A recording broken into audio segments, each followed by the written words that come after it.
Before skyscrapers and Wall Street, temples stood as the financial hubs of the ancient world. Long before the advent of modern banks, nearly 4,000 years ago in Babylon, priests operated the world's first banking empire. These holy men wielded extraordinary financial power, creating systems that continue to echo in today's financial institutions. How did they do it, and what can their story teach us about the challenges of power and greed? Babylon was more than just a city, it was a marvel of the ancient world. Renowned for its hanging gardens, imposing ziggurats, and bustling markets, it was a hub of innovation and culture. Among its many achievements, Babylon gave birth to a surprising institution, banking.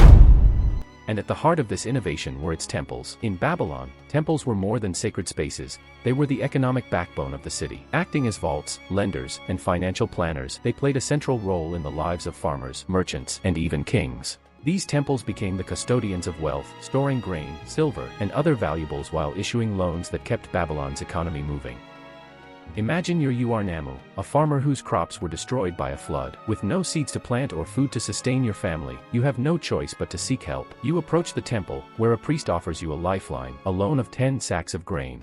However, there's a catch. You must repay 12 sacks by the end of the harvest, reflecting a 20% interest rate. While the loan might save your family in the short term, the stakes are enormous. If you fail to repay, the consequences could be devastating. The temple might seize your land, forcing you into destitution. In some cases, families were even enslaved to settle debts. These high-risk transactions reveal a system that, while innovative, was far from benevolent. The temple's role didn't stop at lending. Priests managed vast estates, controlled extensive trade networks, and even funded military campaigns. Some temples were so wealthy that they overshadowed the kings themselves. Their financial dominance made priests not just spiritual leaders but economic titans who held the city's wealth in their hands. Records of these transactions, painstakingly inscribed on clay tablets, show a remarkably advanced financial system. They document loans, interest rates, and contracts for future payments, concepts that are strikingly similar to modern banking practices. Temples essentially functioned as the world's first banks, laying the groundwork for financial systems that still shape our world. With such immense power, corruption was inevitable. Some priests exploited their positions for personal gain, manipulating debt contracts or imposing excessive interest rates. Farmers and merchants often found themselves trapped in cycles of debt, unable to break free from the temple's grip. The growing resentment toward these practices eventually led to reform.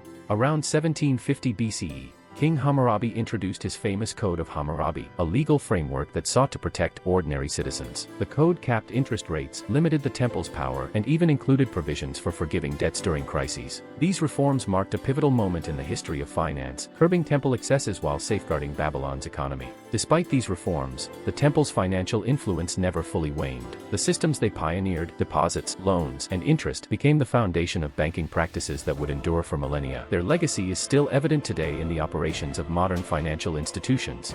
The story of Babylonian temple bankers highlights the enduring challenge of balancing wealth and responsibility. Just as the priests of ancient Babylon struggled with greed and power, today's banks face similar dilemmas. The concentration of wealth in a few hands continues to spark debate about fairness, accountability, and the need for reform. The tale of Babylon's temple bankers isn't just a relic of the past, it's a cautionary tale for the present and a lesson for the future. What happens when financial power becomes too concentrated?